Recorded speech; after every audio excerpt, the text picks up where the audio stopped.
Hello, this is Memphis Communiversity. Today we are going to be doing AP Calculus free response questions, and the topic is Taylor Series. So Taylor Series is obviously one of the hardest questions on the AP exams in terms of free response question topics. And now we are doing difficulty 6 out of 10. So we have progressed to being in the latter half of our Taylor Series, if that makes sense, or Taylor Series video series, where we go from difficulty 1 all the way up through difficulty 10, and we slowly progress in level as we master these free response questions. But from the very beginning, all of these questions have been very hard, even at level difficulty 1, and we will see that difficulty 6 is pretty tricky as well. So let's get started. So this free response question is supposed to be in of the type where interval of convergence is the main question. If this were an actual AP exam, it would have been worth like 5 points out of 9. But you can see that it's actually one of the latter questions. We will have a lot of space to do it, but it is one of the later questions because it's sort of mixed up. We are going to find Taylor polynomials as well. So this is a pretty good mix of Taylor series questions in my opinion. So let's get started. So the first question says, write the 6th degree Taylor polynomial for f about x is equal to 3. So if you've seen our videos where we use a derivative formula like this given, sorry I butchered all of this. It took me a little bit of time to realize exactly what I wanted to, and I was too lazy to get a new sheet of paper out, and I didn't want to waste the sheet of paper. So we're going to go with this derivative formula. If you watch our previous videos with a similar derivative formula, you know that in order to write a Taylor polynomial, I like to first write out the general rule for Taylor polynomial as well as the derivative. So let's go off with the general rule. So any 6th degree Taylor polynomial about x is equal to 3, no matter what the derivative is going to be this formula right here. It's going to start off with, so we can write T6 for Taylor 6th degree Taylor polynomial. Remember that 6th degree Taylor polynomial doesn't mean 6 terms, it means up to the 6th power. So it's going to start off with f of 3. Then it's going to be f prime of 3 over 1 factorial. So this is just the formula. Hopefully you do know this formula. This is the Taylor series formula. So it's to the 1, then it's f double prime of 3 to the 2 factorial, x minus 3 squared. We're going to keep going. Let's try to write smaller. F triple prime of 3. So always there's 3 things that match on every term. It's the derivative number, the factorial, and the exponent. We are going to run out of room, so let's go to the next line. It's going to be f fourth derivative. Every single one of these has x minus 3 because that's the center point, and it has a 3 when you evaluate the derivative. Then we're going to have f to the 5th derivative over 5 factorial, x minus 3 to the 5th. Notice that on this one I forgot the x minus 3 to the 4th. Sorry about that. But again, it does 4, 4, and 4. And then finally, it will be to the 6. So this has been quite a process just writing this formula out. But this is the formula for any Taylor polynomial of 6 degrees about x is equal to 3. I like to write this formula out because when I write the answer, it will be easier when I can just see it in front of me. So the next step I like to do, which I'm going to do in this little box right here, is I like to list out all my derivatives. So what we're going to do is we are going to finally look at this paragraph and look at the derivatives, not just the derivatives, of course, but the derivatives evaluated at 3's to make these numbers. So it's not really derivatives, it's derivatives at a certain number, 3. So in this case, f of 3 is equal to 5, sure. But it says that for any odd derivative, f of that derivative at 3 is 0, so that's lovely. That will make a lot of this pretty easy. So for example, we know that f prime of 3, which is equal to f double prime of triple prime of 3, which is equal to f the 5th derivative. All of these are equal to 0. So when we substituted them in, their terms will go away. So this term will ultimately go away in this one example because the first derivative is 0. So when you plug in 0 here, you'll get 0. Same thing with this 3rd derivative, and same thing with this 5th derivative. Great. Of course, the 2nd derivative of 3, and the 4th derivative of 3, and the 6th derivative of 3 is not going to be as easy, so let's find those. So what we're going to do is, it says that for even numbers, 2, 4, and 6, the nth derivative is given by this formula. So when we plug in, notice we're going to plug in, this is 2, not 4, like f double prime. When we plug in 2 here, you're going to get, well, you're going to get 2 plus 1, which is 3, 3 factorial over 2 squared. So that's going to be, if you can do math in your head, 6 over 4, which is 3 halves. So I did a little bit of math here, but all I'm doing is plugging in 2. This case, we're going to plug in 3. No, we're plugging in 4, actually. So this one we probably don't want to simplify. I didn't need to simplify this 3 over 2, probably. Probably should have just left it as 3 over 2, but that's fine. When you write your Taylor series polynomials, you don't really need to simplify. So let's just plug in 4 here. 4 plus 1 is 5. 5 factorial over 2 to the 4th. So it's going to be 5 factorial over 2 to the 4th. And then similarly, 6, when we plug that in, that'll be 7 factorial over 2 to the 6. Not 26, 2 to the 6. Hopefully you can see that. Let me just read it out. The 4th derivative is 5 factorial over 2 to the 4th. The 6th derivative is 7 factorial over 2 to the 6th. Always not giving myself enough room, so be better than me. I'm a hypocrite. I'm a teacher, so I always tell my students to be neater, but I'm not neat myself. And that's what hypocrisy is, but what are you going to do? So now that we have these derivatives, we're going to replace this derivative number, 2, 4, and 6 with the numbers we found, and then we're going to divide by the factorial, of course. And we might not need to simplify. We're just going to write out the terms. And then we'll simplify maybe for the coefficient in the next question. So in this case, I'll start off with 5. Which is great. Then we're going to write plus.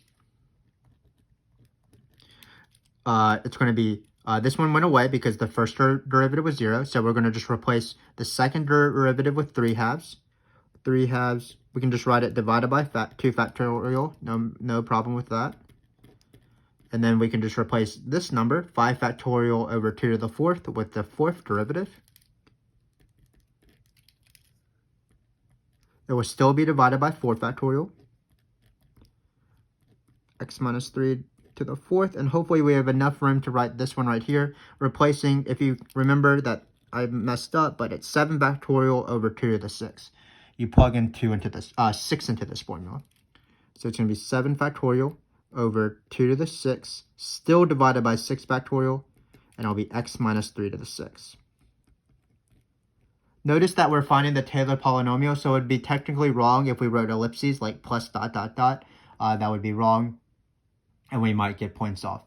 So in this case, we only have these terms right here. We don't have any other ones because all the other ones went away. We don't want the 7th, for example.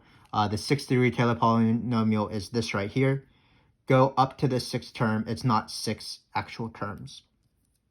So this is the answer. You don't have to simplify. Let's talk about how we found it again. So this is the formula in general.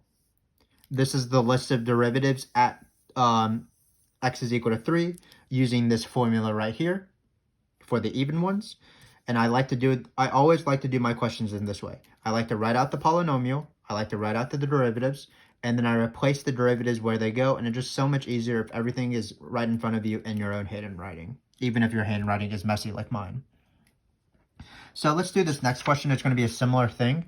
So in the Taylor series about x is equal to 3, what is the coefficient of this term right here? 2n. If you don't know, 2n just means for all the even integers because, of course, 2, 4, 6, 8, 10. 2n is the same thing as multiples of 2, which are the even integers. So in this case, we're going to do the same thing. We're going to just write the coefficient of x minus 3 to the 2n. What's that coefficient? Well, the coefficient is the same for every single term. It's going to be the derivative number, so f of 2n at the point. Then it's going to be the factorial. And then finally, if we wanted to find the x's, it would be this thing right here. So this is the coefficient. This times x minus 3 to the 2n would be the term with power 2n. This is how it works all the time because the general formula, of course, is, we shouldn't use fn's because it's right here, but if you have the mth derivative, it's always this over m factorial x minus 3 to the m. sort of like in this case, it was all 6s, all 5s, all 4s. So what I try to teach my students is just look at these terms. Taylor series aren't too bad, even if they sound intimidating. Things always match. The derivative number, the factorial, and the exponent. And then this is the center point, and this is the center point where the derivative is evaluated at that center point.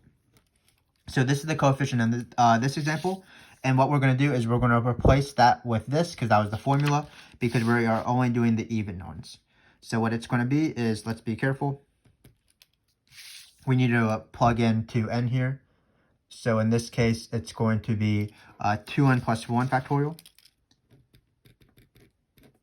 over 2 to the 2n. Because we're replacing all the n's with 2n.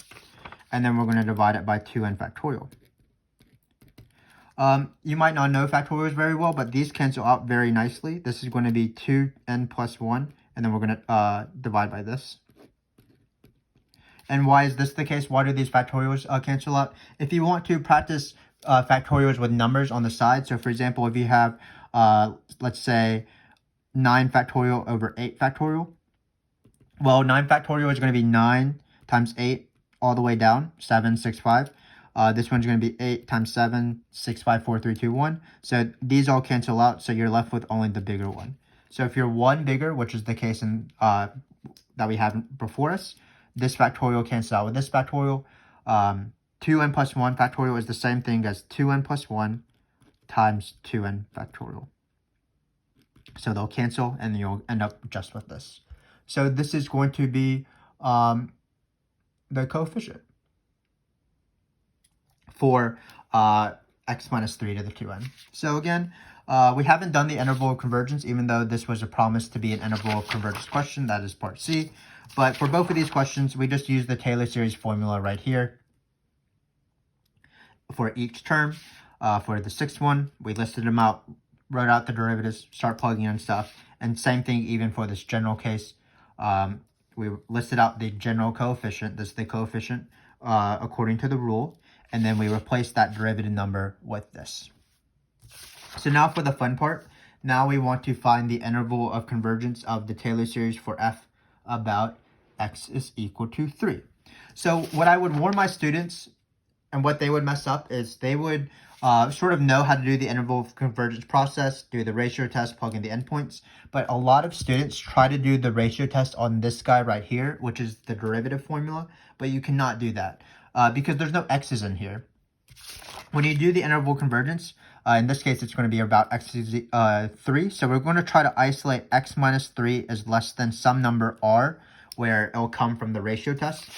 But if you do the interval of convergence on this guy right here, just the derivatives, you're going, or even just the coefficients, part B, both of these things aren't sufficient enough. We need the x's. So what I'm going to write out is I'm going to write out the Taylor series formula right now in general, and then we're going to do the ratio tests in order to find the interval convergence just on the general terms, not just the coefficients or the derivative formula. So in this case, we're going to have f of x is equal to, it's going to be a little bit weird, but notice that we randomly had a 5 plus in the beginning. So 5 doesn't really govern by this, so I'm going to separate it basically. So it's going to be 5 plus the sum, starting at 1, going to infinity. This is the coefficient, which is great. So it's 2n plus 1 over, I believe, 2 to the 2n. But again, you can't just do the Taylor series ratio test on this. You need to actually write out the general terms, which includes the x's. So it's going to be x minus 3 to the 2n, because we're only doing the even ones. Remember that all the odd ones went away. So this is going to be what we're going to be doing the interval of convergence on. So let's do that real quick. Or not real quick. Let's actually do it quite slowly as we explain things. But again, do not do the Taylor series just on the coefficients on the ratio test. Do not apply the ratio test just on the coefficients. You have to apply it all to the x terms. So I'm going to do that. If we know that this converges, obviously when you add 5, it will converge. So you only have to do the ratio test on this guy right here. So we're going to set up the limit as n goes to infinity of an plus 1 divided by an, just like normal, with the hope of isolating this in the end. So we're going to get limit as n goes to infinity. Looks like it's going to be, so we're going to write 2n plus 1. So to find the n plus 1 term, what you do is you plug in n plus 1 into every single n you see, and that's not the same thing as bumping up everything by 1. You actually plug in n plus 1. So in this case, you're going to get 2n plus 3, because when you plug in n plus 1, you'll get 2n plus 3, because it'll be 2 times n plus 1 plus 1. Same thing on the bottom here. You're going to get 2 times 2n plus 2, I believe, because it will distribute the 2's. Then it'll be x minus 3 to the 2n plus 2. So this is just the a to the n plus 1 term. Again, to set up this ratio, what you do is you plug in n plus 1 for all your n's. The next part is easier. You just multiply by 1 over a to the n, which is the same thing as dividing by a to the n. So I like to flip everything I see here. So in this case, this was the numerator, so that goes on the bottom. This is obviously a very extensive process. Again, we have several videos on this if you want to check those out, just to practice, because this is such a extensive video by itself, but we do have videos on interval of convergence. So now we just have to be careful with canceling things out. So here we have two things. We don't have any factorials, which is great, but what we have is we have things to n, and we also have n by itself. So the easiest thing to cancel out actually is this thing and this thing, because as n goes to infinity, these two guys will be the same ratio, because the plus 3 and the plus 1 won't matter. So basically, it will be similar to 2 over 2, which will just be 1. So they just cancel out. This is called limits going to infinity. We call it same heavy because the leading exponents are the same. So any limit of a ratio of polynomials like this that have the same leading exponent, the answer of the limit is just the ratio of the coefficients of the leading exponent. So hopefully that made sense. When you plug in infinity, basically these two things are the exact same, because plus 3 doesn't really affect when you add infinity. And same with plus 1. Then we have these exponent rules, but when you ever have division of exponents, remember that it's subtraction. So these two cancel out as x minus 3. 2n plus 2 minus 2n is just to the 2. And same thing here. These cancel out with 2 to the 2n on the bottom. Sorry, 2 to the 2, because 2n plus 2 minus 2n will just be 2. So now we can write out that.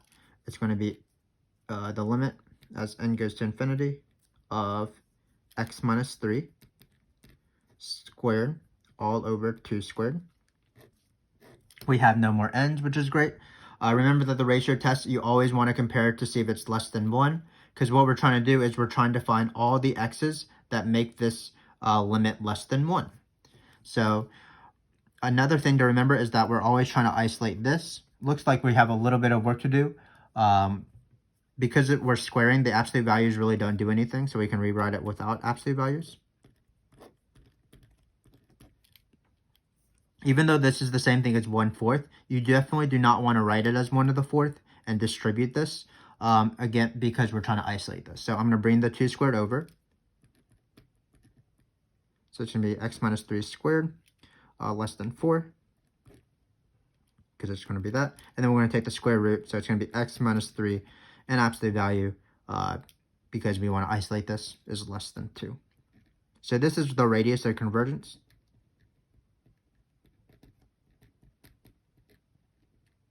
And how we found that is, of course, using the ratio test.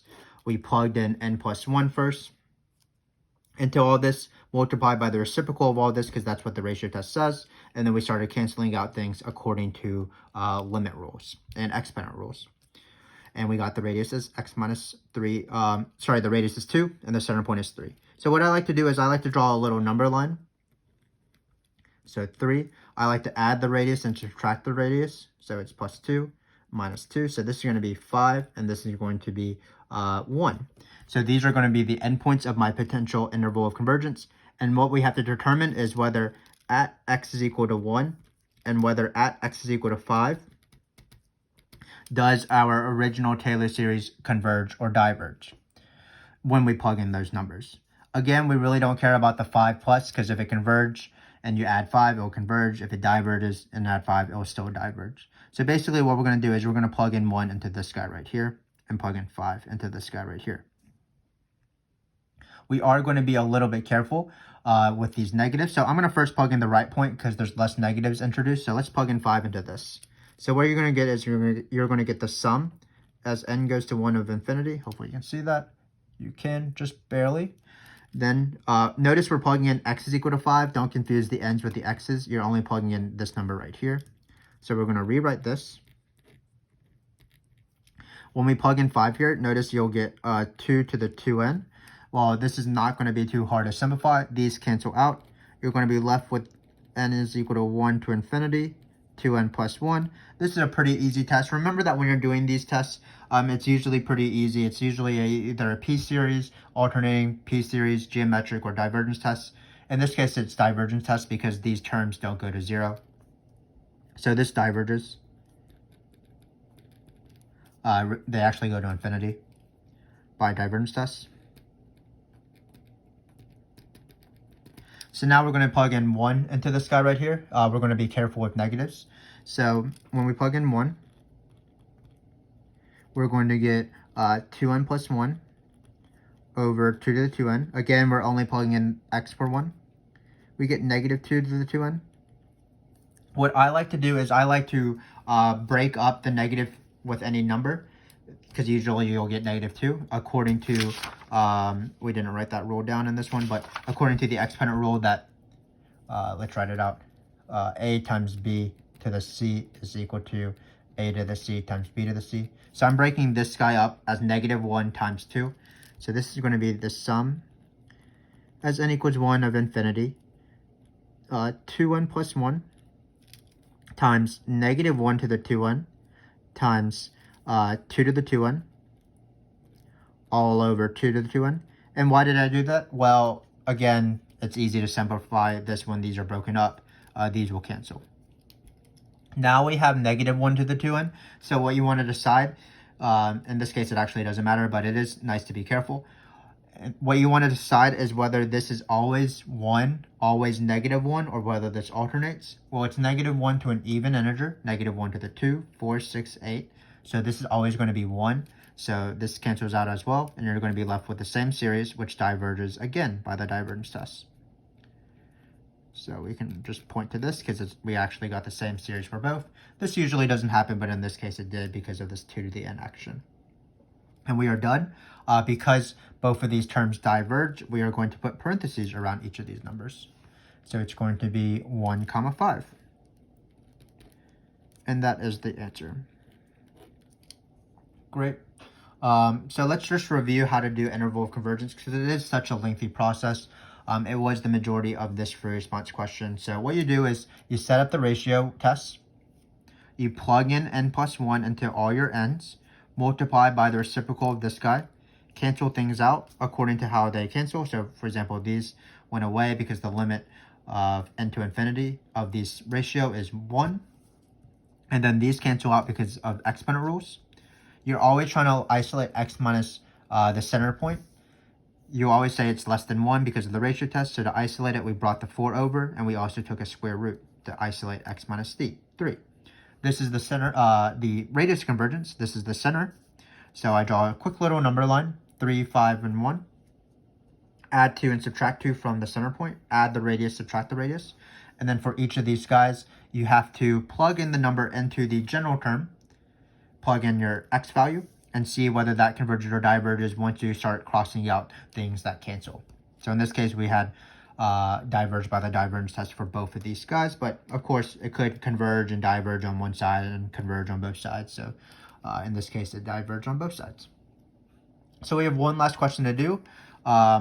It's just this question right here. Let's try to do this without the derivative formula. Let's try to do this based off our answer to T6.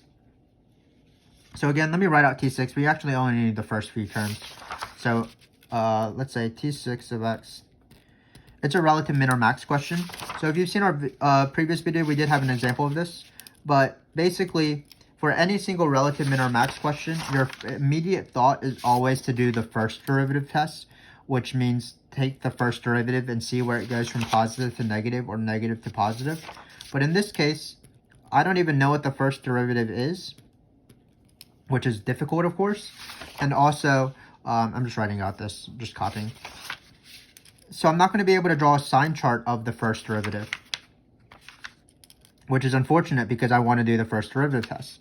So in Taylor series and also in differential equation free response questions, oftentimes this is how they force you to do the lesser known second derivative test. And the second derivative test we'll review in 1 second after I've copied this down. All of this was actually unnecessary, but it's fine. So the second derivative test is used to find relative min or max or local min or max when you can't draw a sign chart or a graph of the first derivative. And what it says is if f double prime of the number is positive, then and the first derivative is 0, so we have to write f prime of 3, so we'll leave some space here. F prime of 3 is equal to 0, so you have a horizontal tangent line at 3, and you have the second derivative being positive. This is a rel min because it's concave up. It's opposite what you might expect, but it's all basic concavity. The positive second derivative goes with rel min, the minimum. The opposite is true for rel max.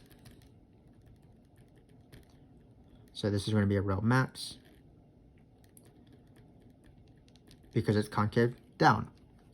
So in this question, all we need to do is determine the signs of f prime and f double prime. So let's do that. Well, f prime of 3 is going to be 0 because there's no x minus 3 to the 1 term, and that's where f prime lives in a Taylor series question and on a Taylor series polynomial. It's always the first derivative over 1 factorial x minus 3 to the 1 is that term, and there's no term there, so f prime of 3 is equal to 0. F double prime of 3 similarly is found on the x squared term, so these terms didn't matter. And keep in mind that when you're looking at this, this term itself, this coefficient, isn't f double prime, but it's the f double prime of 3 is actually related to the coefficient, but the coefficient is f double prime of 3 over 2 factorial is this guy right here. So if this were simplified, it'd be a little bit harder, but f double prime of 3 in this case is actually 3/2. Keep in mind, it's not the coefficient, but the derivative over the coefficient is, the derivative over the factorial is the coefficient. So in this case, f double prime of 3 over 2 factorial is this term right here. So the second derivative is just this guy right here. So if this were more simplified, you can isolate f double prime of 3 by multiplying this by 2. But in this case, all we need to know is that this derivative is positive because we are in this situation right here. Second derivative being positive, first derivative being 0, so we have a relative min here. And we are done with the question because we can point to this. So this is another sort of pretty middle-ish level of Taylor series questions, which means it's on the harder side of free response questions in general. Hopefully you saw that while this was a little bit weird because all the odd derivatives were 0 and things like that, we were still able to do the question relatively in the same way that we normally do. First off, to find Taylor polynomials or terms themselves, we just stuck with the formula. So we just found some derivatives, divided by factorials, and raised it to the same power. Again, when you do this process, I like to recommend writing the Taylor polynomial out, writing some derivatives out, and replacing those derivatives where they go. Then we did an interval of convergence question. It was pretty standard. First, set up the ratio test by plugging in n plus 1, multiplying by 1 over a to the n. Then cancel things out, isolate x minus 3, x minus the center point. Always compare it to be less than 1. That allows you to do that.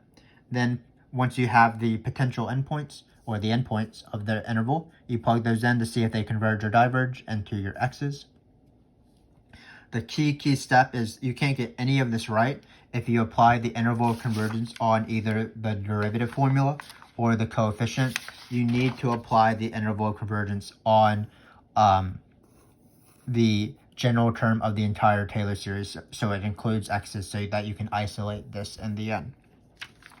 Finally, we had a relative min or max question that was sort of a small question where we saw that because the second derivative was positive, the second derivative being this term right here, not the entire coefficient, but the thing divided by the 2 factorial. Because the second derivative was positive and the first derivative was 0, we had a relative min on our hand, a relative minimum. So that is this frick. Hopefully you will continue watching this free response questions.